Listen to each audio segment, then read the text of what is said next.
Hi there, welcome to the third section. We're finally ready to start developing applications with ARCore in Unity.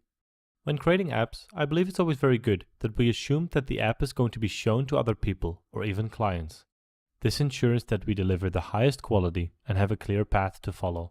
In each section, the first video will be a client briefing, where we go through the concept of the application and the tasks for the development.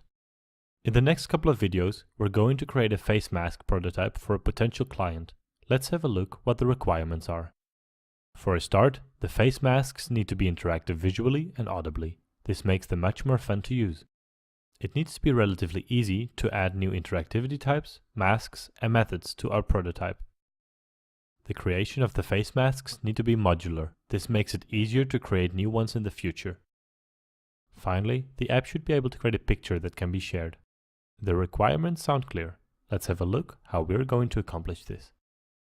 Before this briefing, I contacted a good friend who agreed to create 2 models for us, so we don't have to do that ourselves. Let's say that when the user taps the screen, some interactivity will go on. We'll make sure that the models have also some animations and sounds included. We do not want to hard-code our prototype.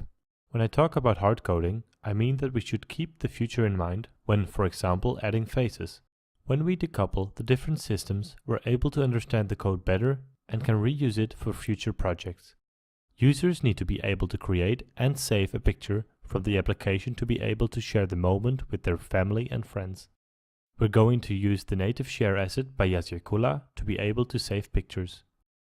Here is his GitHub for you to check him out. He made a lot of other very interesting assets. Before delving into the project, let's quickly discuss the structure of the code.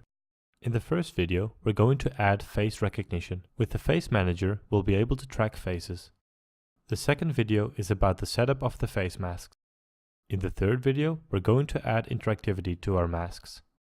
We'll be creating a class that manages our touch input and 2 scripts that steer animations and play sound effects. In the fourth video, we'll clean up the user interface, add some nice looking buttons, and create animations. The fifth and last video will be about the ability to create a picture of the user and make it shareable. With all these requirements and structures in mind, I think we're ready to start creating the app.